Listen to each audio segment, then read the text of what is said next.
Party office থেকে বেরিয়ে comrade প্রভাত সেন বাড়ির দিকে পা বাড়ালেন। সেই সকালে বাড়ি থেকে বেরিয়েছেন। মেয়েদের মিছিল অর্গানাইজ করতে সারা দিন ঘুরে ঘুরে বেরিয়েছেন। বিকেলে শ্রমিক কর্মচারীদের সঙ্গে মিছিলে পথ হেঁটেছেন। ময়দানের জমায়েতে বক্তৃতা দিয়েছেন। না, আর পারছেন না তিনি। এবার বাড়ি ফিরবেন। ভালো করে সাবান দিয়ে স্নান করে এখন প্রয়োজন 1 কাপ ফার্স্ট ক্লাস চা। ক্লান্তিতে ভরা দেহখানাকে টানতে টানতে সিঁড়ি বেয়ে তার 3 তলার ফ্ল্যাটের সামনে এসে থমকে দাঁড়িয়ে পড়লেন কমরেড প্রভাত সেন। মাথার মধ্যে হঠাৎ যেন আগুন জ্বলে উঠল। দরজায় তালা বন্ধ। তাহলে মাধবী এখনও বাড়ি ফেরেনি? স্কুল ফাইনাল পরীক্ষা হয়ে যাওয়ার মেয়ে মুন্না পিসির বাড়ি বেড়াতে গেছে। মাধবী অফিস থেকে ফেরেনি এখনও। সুতরাং কিন্তু মাধবী তো একটা ছোট্ট প্রাইভেট প্রতিষ্ঠানে কাজ করে। ওদের কোনো ইউনিয়ন নেই, সুতরাং মেয়েদের মিছিলও নেই। তবু মাধবী এখনও বাড়ি ফেরেনি কেন? স্ত্রীর ইদানিং চলাফেরা সম্পর্কে কমরেড প্রভাত সেনের মাথায় অসংখ্য প্রশ্ন কিলবিলিয়ে ওঠে। ভয়ঙ্কর একটা বিরক্তি নিয়ে নিজের চাবিতে ফ্ল্যাটের দরজা খোলেন প্রভাত সেন। সুইচে হাত দিয়ে দেখেন লোডশেডিং। হ্যারিকেনটা যে মাধবী কোথায় রাখে প্রভাত সেনের জানার প্রয়োজন হয়নি কোনো দিন। সুতরাং ধুলোমাখা পা নিয়ে বিছানায় চিত হয়ে পড়েন তিনি। সারাদিন পরিশ্রমের পর বাড়ি ফিরে বইয়ের হাতে কোথায় 1 কাপ চা? না, মাধবীর সঙ্গে একটা হেস্তনেস্ত আজ তাকে করতেই হবে। মাধবী ঘরে ঢোকে। পলিথিনের নেটের থলেতে বাজার।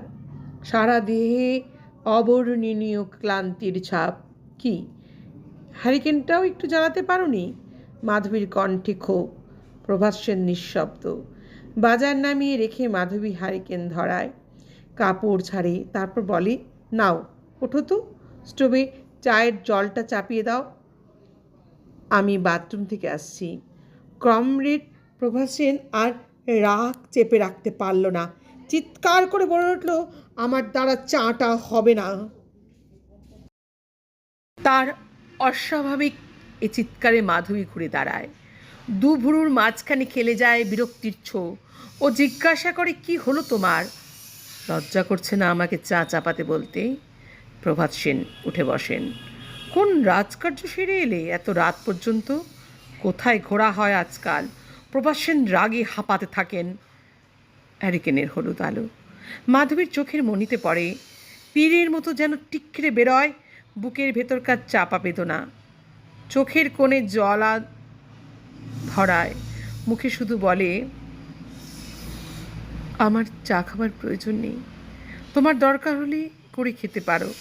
মাধবী বাথরুমে ঢুকতে যায়। প্রভাত সেন বিছানা থেকে লাফিয়ে নেমে তার সামনে এসে দাঁড়ান। বলেন, তোমাকেই চা করতে হবে এবং বলতে হবে কি করছিলে এত রাত অবধি। স্বামীর মুখের দিকে তাকিয়ে কেমন হাসি পায় মাধবীর। মুখের মধ্যে দলা পাকে ওঠে এক রাস ঘৃণা। জানলা দিয়ে থুতুটা বাইরে ফেলে। ছাড়া কাপড়টা কোঁচাতে কোঁচাতে মাধবী বলে, আমাদের অফিসের ভানুদার বাড়ি গিয়েছিলাম। ভানুদার বউটার ভীষণ অসুখ, সিভিয়ার অ্যানিমিয়া, একেবারে মরণাপন্ন।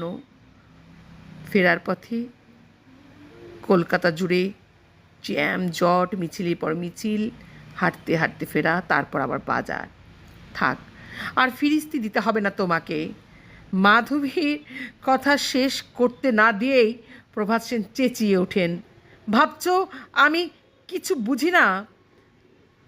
আর সহ্য করতে পারে না মাধবী। লজ্জায় ঘৃণায় তার শরীরটা তলোয়ারের। তবে লম্বা হয়ে ওঠে। প্রভাত সেন মুখের সামনে এগিয়ে যায়। মাধবী, কি বোঝো তুমি? তো তার জিজ্ঞাসা। প্রভাস সেন রাগে কাঁপছেন, বলেন, তুমি ভানুর কাছে আড্ডা মারতে গিয়েছিলে। ভানুর বইয়ের অসুখ একটা অজুহাত। আহত সাপের মতন ফোঁস করে ওঠে মাধবী। হ্যাঁ, আড্ডা মারতে গিয়েছিলাম, তাতে হয়েছে কি? ভানুদা আমার সহকর্মী, আমার বন্ধু। ফের যদি তুমি ভানুকে বন্ধু বলেছ। প্রভাসে মাধবীর উপর ঝাঁপিয়ে পড়তে যাচ্ছিলেন, হঠাৎ আলো জ্বলে ওঠে। মাধবী দেয়ালে পিঠ দিয়ে দাঁড়িয়ে, তার হাতে দুয়ার দেবার কাঠখানা, মাথার উপরে লেনিনের বাঁধানো ছবি। লেনিন যেন মাধবীকে পাহারা দিচ্ছেন। কমরেড প্রভাস সেন তখন যেন নরণ চরণ, একখানা স্ট্যাচু।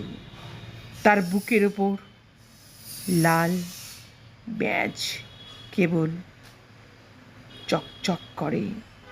সাদা রং ছাপা একটা দীপ্ত স্লোগান, মে দিবস জিন্দাবাদ।